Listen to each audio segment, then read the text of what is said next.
So that's me at the age of about 7. The reason for showing that image is that it indicates that in many ways nothing much has changed. I still do stuff the same way. I collect piles of things and stick them together, basically. I have a practice of puddling about, as you will see. And whereas nowadays I puddle in the last 2 years in some luxury in a shed, previously I puddled in all sorts of places, which you will also see. This whole process actually started on my workbench stroke desk. I pushed back my computer and I decided I'd make a model. I hadn't actually made a model for some years. I had as an architect, and I'd made models for other people and so on, but some years had gone past without making a model, so I thought, why don't I make a model? It was really fired up because a plumber left quite a lot of little copper tube at my house, and the very middle of the top of that is a little piece of copper tube about this long. Well, there's 2 bits about this long, so it didn't make a big impact on it, but it did start a whole process that I'm here to talk about today. So what I did was from 96 until 2007, I made these things I called epistemological pavilions. Then I swapped to making machines for making, and most recently a little over 5 things called bagatelles. And I'll show you some of the bits of those whilst I'm talking. I'm using those as examples for the kinds of ideas, I guess, that I'm talking about and how they carry them. So I worked in all sorts of places wherever I could sort of operate off a little table up there, a cast iron table, which is not a very good workbench for carving things. I got a certain amount of help from a large dog at times. And now I luxuriate in this shed, and you can see I'm a very happy shed occupant. I did the usual estate agent routine of making a 4 metre by 2.5 metre shed look really quite large. But that is all it is. And it consists really of several workstations. It's fairly well organised. The left-hand end, where all the little tools are, is a main place for sort of messing about and trying to work out what it is I'm doing. And I do some final assembly there. Now, what we're looking at is a set of models that are not pre-designed. Whilst they end up looking quite polished up, very intentionally, they're actually explorative processes. It's a process of designing and making. So at the other end, there's a similar one to number 1 in the middle. The other end, there's a place where I've got some tools that make a mess much more, and I have to know a bit more about what I'm doing before I use them. And opposite that is a little cardboard box called a spray booth. And what I also do is pull out my mobile phone a lot and take photographs as I go. And I can recommend that as a way of working if you're actually operating as a practice-based researcher. So in this set of images, the top left-hand edge is a bunch of bits that I've put on a block of wood, and I've shuffled them around, and I've thought about them, and they maybe stand for something else. On the left-hand side is the block of wood with the actual shape outlined on it, which you can't see. I'm going to turn those off for a tick. No, they don't even turn off. So most of the bits that appear in that top lot are not, in fact, got used in the end. So it progressed through. I got to somewhere about there. I thought I knew what I might be going to do. My friend Andrea Mina suggested that I took apart a fax stroke copier stroke scanner that I'd tried to give him, but he didn't want. So he said, why don't you take it apart? It'll have lots of useful parts in it. And he was right. I've now got a lifetime supply of nylon gear wheels. And so I spray painted them all sorts of different colours and then had a look at what I could do with them. And this is continuing through this progression as we go until you finally get something built out of it, which is that. And it's a machine for making simplicity, so fairly obviously it's a relatively busy machine. So also if you do this sort of stuff of arranging things for ideas, you've got to be able to make use of things that don't work. You've got to make use of things that collapse or fall over, not perhaps quite as much as this, which came about through a certain visiting nose. He said, what are you doing in here? You know, dogs look with their noses. So anyway, that turned into a machine for making insight. And so let's start to think about what this shed is. I think of it as a device, really, which houses a lot of other devices, quite small, that allow me to do some sort of inquiry, which we'll call design research. And research, if you go back to a 1600 definition, according to the citation in the Oxford, is inquiry into things. And I rather like that because it's not too pompous as a definition. And it entails questioning, curiosity, asking why, how, what's it about, what are you doing? And all those sorts of things drive research. And the outcome of research is basically more knowledge. We organise it better sometimes. Often that gets called review rather than research. We make it more accessible. And we just produce stuff that had never been there before. And I think you can make a reasonable claim that the kind of practice things that you will all be involved in actually are doing that. But there's other kinds of research also that are inform design and get used in design. And I'll look at those a little bit too. So if you're going to do good research, it's got to be well structured.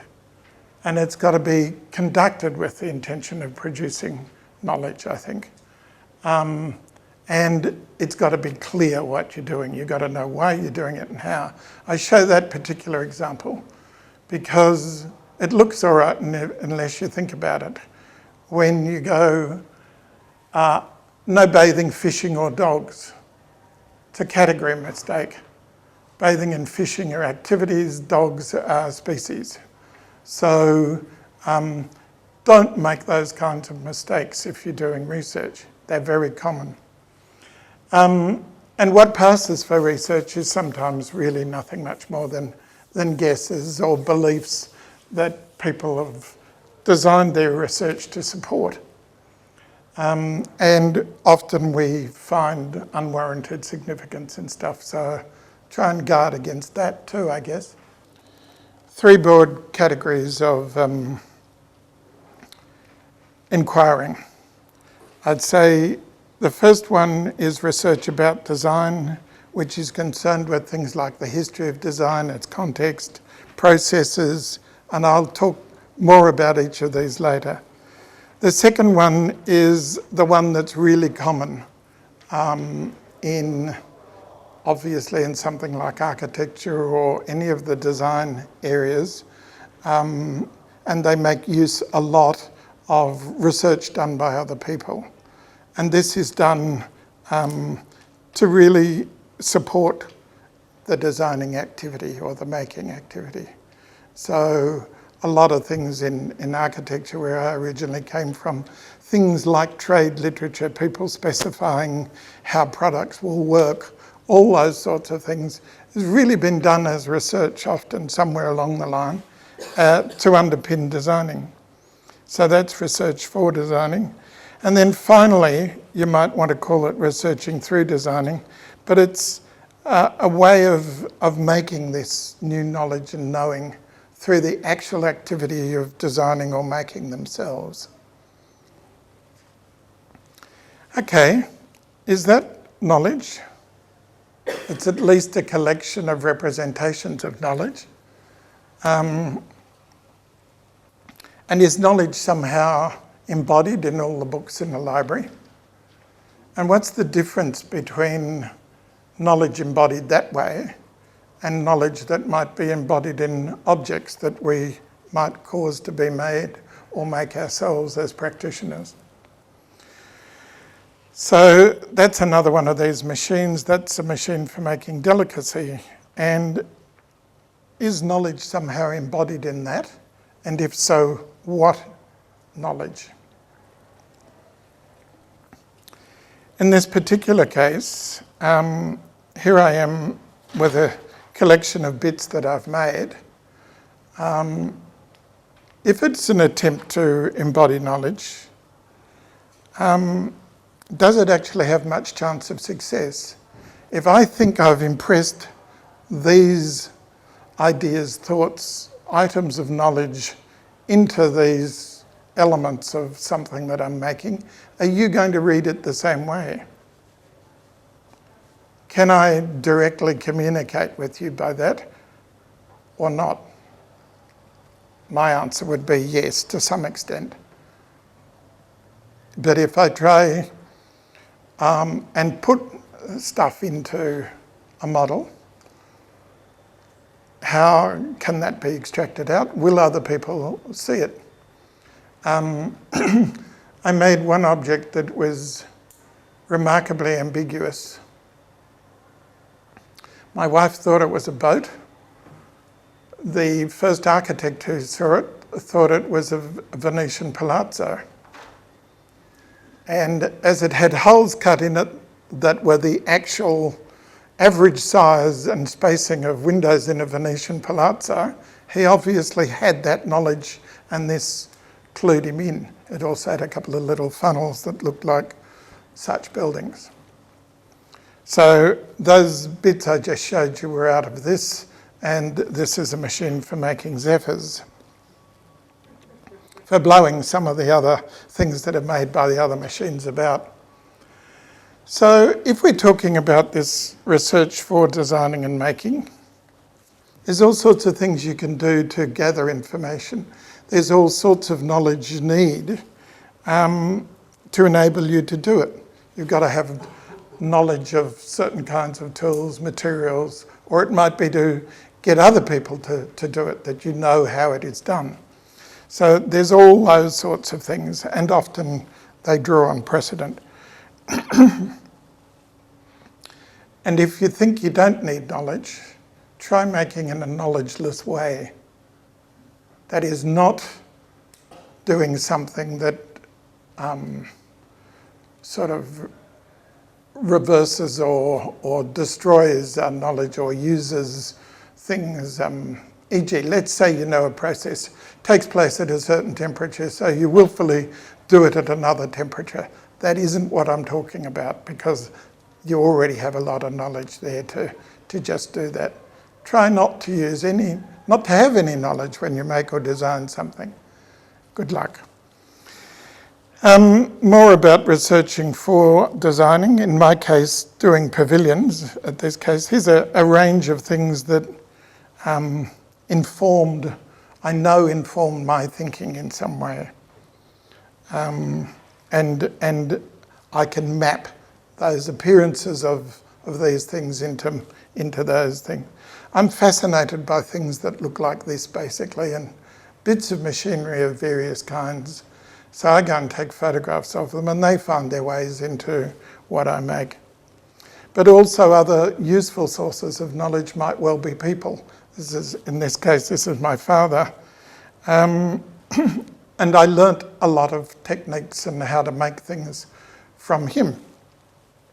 But there's all the things you observe other people. You might be films, it might be blogs, it might be books, it might be anywhere. So beware the literature review. I know it's being talked about later, but for us, there's something very, very much wider, and you've got to think about how to get hold of that stuff and how to use it, how to store it, how to work with it. Here I am still doing research about designing in this case, because I'm looking at famous pavilions by other people. I can say, yes, I'm just doing a piece of architectural history, but it's actually for my designing.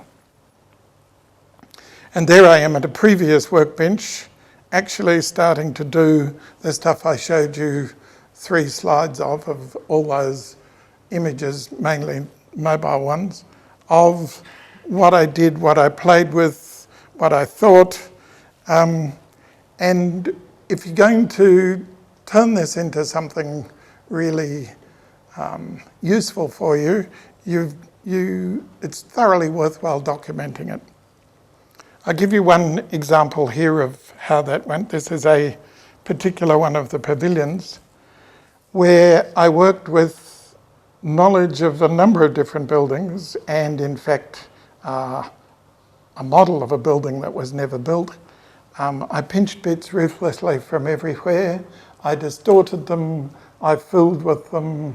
I did all those sorts of standard issue things, searched through books, until I made them into something that to me made a whole. There it is, fairly close to completion. And if you're an architect, you can do spot the source. So,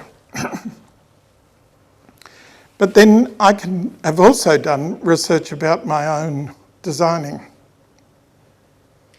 So I've logged this stuff really carefully. I scanned things, I put things in boxes, I pasted scribbles into books because I tend not to work in a notebook. I'm a scribbler on little bits of paper. So I examined fairly carefully what I was up to, and I tried to understand it and report upon it, which is what I'm doing now. And I think that that's really important to do that concurrently with the actual doing of it. Because if you look back on it, you've got another picture, and you start to whitewash it, you start to make a polished account of it, but also you start to see it in relation to other things that you've made for your, whatever your making practice is, or for your doctorate. So I think they're 2 different things. That polished account at the end, making sense of a stream of behaviours, is quite different to your logging of it at the moment, that you understand right there, you think I've done something that was worth noting, so you take a photograph of it. What I discovered was when I came to do the polished report, I didn't actually have nearly enough photographs. I thought I was taking heaps, but in fact what I was doing was taking photographs sometimes with quite big gaps between them, and quite clearly what turned out to be a relatively significant decision was taken at some point along the process. So if you examine your ways of working, that's what I think you'll find also. Then the other problem you have with doing that is that it can become all terribly self-conscious.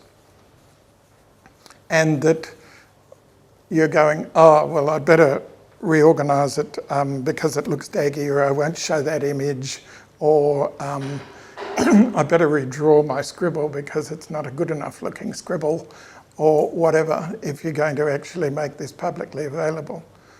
I've really been very rigorous with myself in not doing that, but I have done, all I have done is occasionally assemble things that are on the workbench closer together to make an image out of them that isn't just mainly composed of space, because there's a bit there and another bit there. So that's about the most I've lied, if you like. That you won't be able to make head nor tail of, but it's rigorous logging of when I started and stopped each of these projects. And if I mapped the other way what was going on in my life, which I'm tempted to do actually, the more I've thought about it, it shows why some of them were so long, and it shows why some of them... The little green bit there is the building of the shed, and then the shed. Obviously it's been much quicker, partially just through the very fact of being able to work in a dedicated workspace. Partially it's because I haven't been doing as much other crap, basically. You know, some of this stuff through the middle was head of school and those sorts of things, and it did lead to 2-year models. So, but doing something like that gives you an interesting picture of what you've been up to. There's lots of other mappings you could make of what you're doing about how they relate. There's nothing on there that tells you or me anything about how these relate other than the fact that I grouped them into several sets, which was actually entirely done by what bases were available to me, because all the bases are unreclaimed bits of timber. Excuse me. But so, because of that, when I ran out of those bits of timber, the next series started. Very simple. So that, in fact, just to give you a bit more of a picture, that's the first set, starting from the top left-hand corner, which I did start to draw because that's the way I was taught to operate, I suppose. I did fewer and fewer drawings. By the last one, I did a drawing and lost it. Went overseas, came back and thought, I'll just build it. So that was really very, very useful for me. And the next series were built entirely, any species of drawing was banned. Now I'm much more relaxed about it. I do little scribbles that are useful to me if necessary. Sometimes for recording ideas that I've had on the tram or whatever it might be. That's partly why I draw on little bits of paper. Partially, quite a few of these things, scribbles, early ideas were recorded in fairly boring meetings. So, yeah, so that's a different set of bases. It's another slightly different set. I go back a tick. That lot I made, and then I tried to work out what they were and put a name on them. The next lot were virtually a brief. They had a name. I came up with a name that was in the main annoying, and then I had to try and build one. So they are in order. A song station, you'd have to see it much better to understand the response. A music jetty, a dance castle, and a story hotel. So these names sort of, as I came up with them, I kept the ones that I really couldn't work out what on earth they'd be and tried to do something with them. So it was a way of challenging myself, generating something. Now, all of this careful logging and reporting on it, for me, turned into 2 books. The second one started first. It was a set of really notes as I went on the making of these other things, and perhaps the first 10 there that I've just shown you, perhaps a catalogue, words that I could put if I was going to exhibit them. At that point, they didn't have an exhibition. The other one was far more reflective and thinking about what I was up to and what this told us something about the whole idea of researching through designing and what other kinds of research were involved in designing. So collectively, they're probably a fairly similar size to a doctorate. It might be slightly larger. But it's the kind of undertaking that you're actually doing. Make a bunch of stuff and do an exegesis. And for this second book, it is very much an exegesis. And it's also documented all these sorts of things, like whatever drawings there were and some photographs along the way of how it was made. That's just by way of something a bit more. There's another two machines.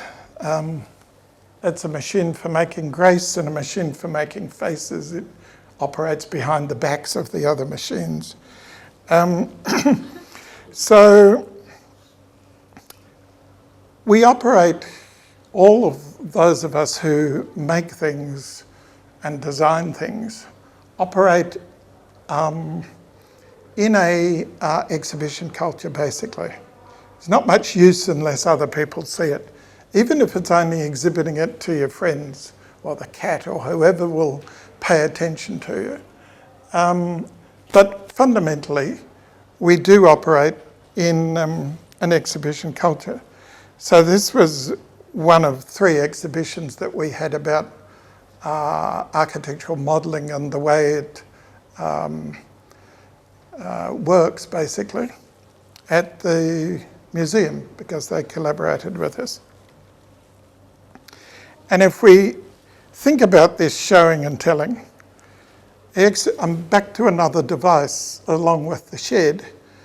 This is another device for producing knowledge, I would argue, and it's composed of a collection of sub-devices. And in the end, you end up with an ecology of the works, their makers, those people who come, and really the intersection of these things. And I think there's a collection of these embodied knowledges there. There's those designed in the people who've made or designed or produced, whatever it is, to get the stuff there. There's those that you bring along as an audience member. So if I tried to embody some ideas in this work, you may read all of them, you may read more than I intended, you may read another set. It's the same as reading a book. There's degrees of slippage. So then also when you've got an exhibition, you've got words, you've got the floor talk, you've got catalogue, you've got stuff on the wall, whatever it is, ways of giving you more knowledge, ways of telling you how to understand the other knowledge. And these are all made into something else by the people who are there. And I think that brings together into being a whole new sort of set of knowledges, potentially, ways of knowing that, if agreed, start to turn into something much more collective and be knowledge for the discipline. So in our case, again, on these exhibitions, we put out 4 books, can't count, 3 books, 1 a year. So again, it's this reporting on what you're doing. And in your case, as doctoral students, one of your ways of doing it will be to do conference papers, go put some work into an exhibition, whatever it is that gets your stuff out there along the way, gets you brownie points as a researcher also. And finally, I've given you the half-hour version because we started so late instead of the 45-minute version. I decided I needed to make some shorter, quicker things, and these is a set of bagatelles. They're really a bunch of one-liners almost, little pieces that go fairly quickly. So if you have to go to something else, bye-bye.